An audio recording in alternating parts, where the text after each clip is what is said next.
ایک دفعہ آقا علیہ السلام صبح کی نماز پڑھائی اور وہیں مسئلے پہ تشریف فرما رہے، یعنی نماز کے بعد آقا علیہ السلام وہیں بیٹھے رہے، اب صحابہ کرام بھی وہیں بیٹھے رہے۔ اسی طرح وقت گزرتا گیا، دوپہر کا ٹائم ہو گیا، آقا علیہ السلام خاموشی کے ساتھ بیٹھے ہیں مصلی کے اوپر اور صحابہ کرام بھی بیٹھے ہیں۔ اسی طرح پھر وقت گزرتا گیا، اچھا نہ کوئی بیان ہو رہا ہے،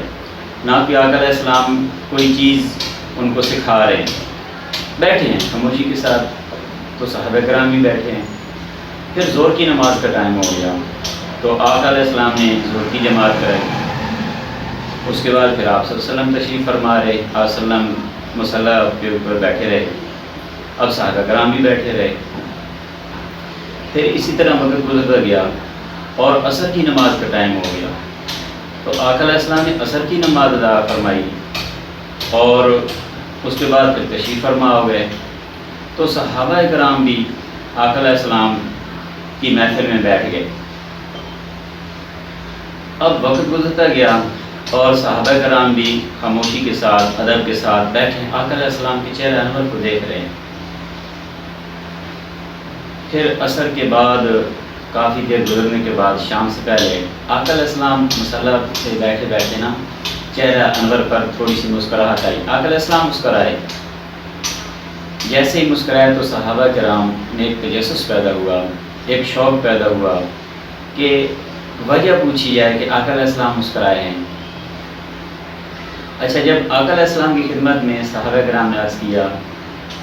کہ اے اللہ کے پیارے رسول صلی اللہ علیہ وسلم، آپ مسکرائے ہیں، ہم وجہ جاننا چاہتے ہیں، تو آقا علیہ السلام فرمانے لگے کہ آپ دیکھ رہے ہیں کہ صبح سے لے کر ابھی تک میں خاموشی کے ساتھ بیٹھا ہوں، تو میں نے اللہ تعالیٰ کو دیکھا ہے کہ وہ مسکرائے ہیں اور ان کو دیکھ کے میں مسکرایا ہوں۔ اب صحابہ کرام میں تو اور تجسس پیدا ہو گیا کہ اب ایک بات نہیں، اب تو دو باتیں ہوں گی، یعنی یک نہ شد دو شد، تو اور زیادہ وہ جستجو پیدا ہوئی کہ جی پتہ چلے کہ کیا وجہ تھی کہ آقا علیہ السلام مسکرائے اور پھر آقا علیہ السلام اللہ تعالیٰ کی ذات کو دیکھ کے مسکرائے۔ تو آقا علیہ السلام فرمانے لگے کہ قیامت کا منظر کی وہ بات آقا علیہ السلام صحابہ کرام کو بتانے لگے کہ ایسا ہوا کہ ایک شخص جہنم میں چلا گیا، اب اللہ پاک کو رحم آیا اور اللہ پاک نے فرشتوں سے فرمایا، اس بندے نے خیر التجا کی کہ اللہ کی ذات، آپ کی ذات کریم ذات ہے، آپ کی ذات پاک ذات ہے، آپ رحمت برسانے والے ہیں، تو اے اللہ کریم مجھے جہنم سے نکال کے اس کے کنارے پہ بٹھا دیں۔ تو اللہ تعالیٰ فرمانے لگے کہ ٹھیک ہے انسان، لیکن انسان کی فطرت میں ہے کہ اگر ایک بات مان لی جائے نا تو یہ پھر دوسری بات منواتے ہیں۔ تو وہ شخص کہنے لگا کہ اے رب العزت کہ بس میرا یہ مطالبہ ہے کہ مجھے جہنم سے نکال کے اس کے بے شک کنارے پہ بٹھا دیا جائے۔ اچھا، اللہ پاک نے حکم دیا فرشتوں کو کہ ٹھیک ہے جی اس کو جہنم سے نکال کے کنارے پہ بٹھا دیں۔ جب کنارے پہ بیٹھا تو اب جہنم کی تپش اور اسے محسوس تو ہو رہی تھی، لیکن پیچھے پیٹھ کی طرف سے کچھ اس کو آرام محسوس ہوا۔ پھر التجا کی کہ اے اللہ رب العزت کہ مجھے تھوڑا منہ پھیرنے دیں۔ تو اب یہ اس بندے اور اللہ تعالیٰ کے درمیان یہ باتیں ہو رہی ہیں اور آقا علیہ السلام ان کو دیکھ رہے ہیں۔ اللہ تعالیٰ کی قدرت سے، اللہ تعالیٰ کی یہ عطا ہے، آقا علیہ السلام اس منظر کو دیکھ رہے ہیں۔ تو پھر ایسے ہوا کہ اللہ نے اجازت دے دی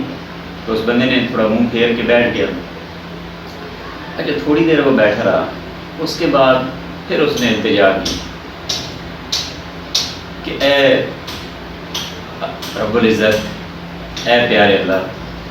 یہ سامنے ایک درخت نظر آ رہا ہے تو مجھے وہاں تک جانے دیا جائے گی۔ تو اللہ پاک بھی اب اس کی باتیں سن رہے ہیں کے حالات دیکھ رہے ہیں، اور پھر وہ بات بھی یاد کرا رہے ہیں کہ آپ نے تو صرف ایک مطالبہ کیا تھا، اب مطالبے پہ مطالبہ یہ اوپر جا رہا ہے۔ یہ آقا علیہ السلام جو منظر دیکھ رہے ہیں نا، اس کا مفہوم بیان کیا جا رہا ہے۔ اب اللہ نے اجازت دے دی فرشتوں کو، ٹھیک ہے اس کو اس درخت تک جانے دیں۔ اچھا جب وہ شخص اس درخت تک پہنچا نا تو تھوڑا سے اور سکون ملا،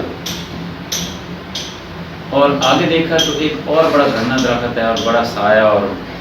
وہاں کا منظر اسے بڑا پیارا لگا۔ تھوڑی دیر تو وہ رکا رہا،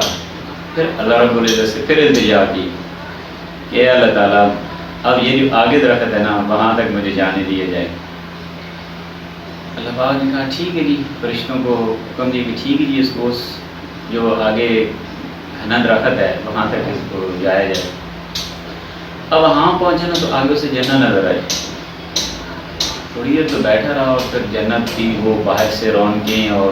وہ منظر دلکش، تو پھر التجا کی کہ اے رب العزت مجھے جنت کے قریب تک لے جایا جائے، یہ التجا ہے۔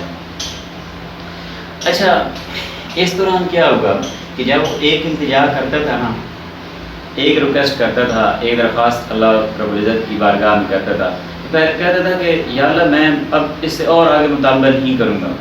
لیکن مطالبے پر مطالبہ کرتا گیا اور اللہ کی ذات کو منظور کر دی گئی۔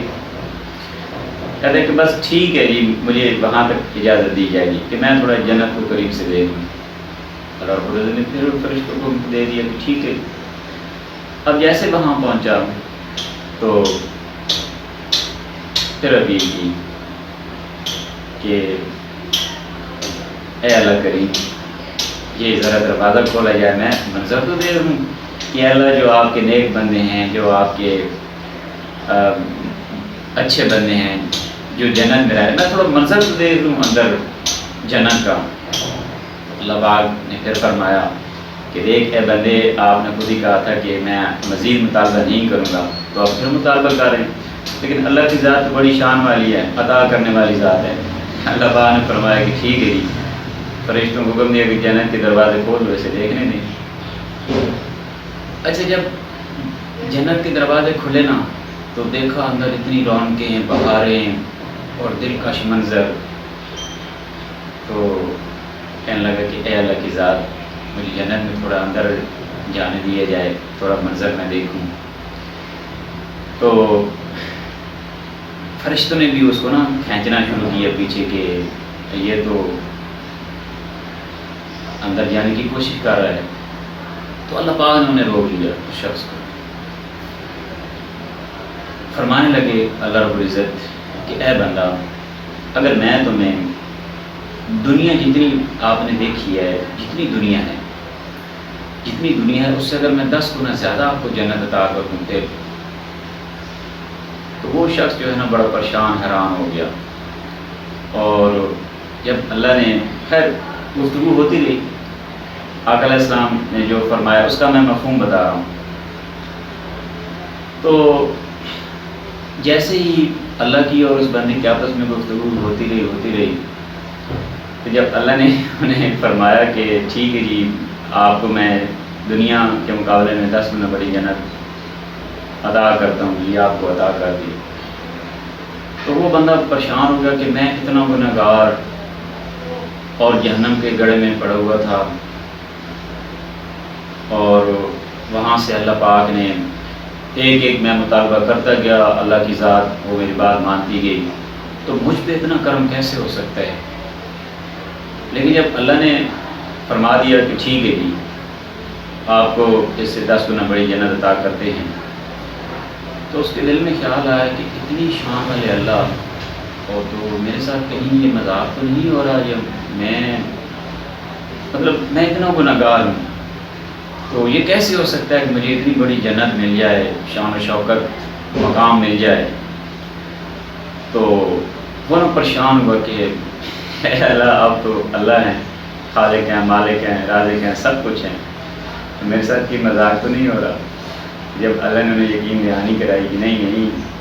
اے میرے بندے، آپ کو اس سے 10 گنا بڑی جنت عطا کر دی، تو وہ خوشی سے اچھلا پورا۔ تو اس کی پوزیشن دے کے نا اللہ پاک مسکرائے، اور اللہ پاک کو مسکرا کے آقا علیہ السلام رحمۃ اللہ علیہ آپ صلی اللہ علیہ وسلم مسکرائے۔ تو یہ واقعہ جب صحابہ کرام نے سنا تو بڑے محظوظ ہوئے ایک واقعے سے۔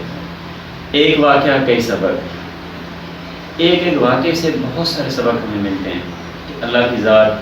کتنی شان والی ذات ہے، کتنی عطا والی ذات ہے۔ کوئی مانگے تو صحیح، اللہ پاک اس سے عطا کرتے ہیں، کوئی اللہ پاک سے مطالبہ تو کرے، اللہ پاک اسے پورا کرتے ہیں۔ اب دیکھنا کہ جہنم کے جو ادنا سے ادنا درجہ ہے، اس کا جو کیٹیگری ہے کہ جہاں پہ جو کم سے کم عذاب ہے وہ آگ کے جوتے پہنائے جائیں گے، اور ان کی تپش اور ان کی ہیٹ اتنی ہوگی کہ وہ دماغ تک کھولنے لگے گا، جیسے ہانڈی کھولتی ہے، جیسے ہم چائے ابالتے ہیں تو پانی ابلتا ہے۔ اب جوتے پاؤں میں پہنے ہوں گے لیکن سب تک اور دماغ تک جو ہے وہ اس کی اتنی ہیٹ پہنچے گی، تو اللہ سے کوئی معافی مانگنے والا ہو اللہ پاک معاف کر دیتے ہیں۔ اللہ پاک بڑے کریم ہیں، بڑے رحیم ہیں۔ کتنی احادیث ہم سنتے ہیں، پڑھتے ہیں، کتنی آیات، کتنے خطبات، محافل، مجالس، پروگرام، بیانات کتنے ہم سنتے ہیں، اور اللہ کی تعریفیں ہم سنتے ہیں ان میں۔ تو اللہ کی ذات بڑی قدر والی ذات ہے، معاف کرنے والی ذات۔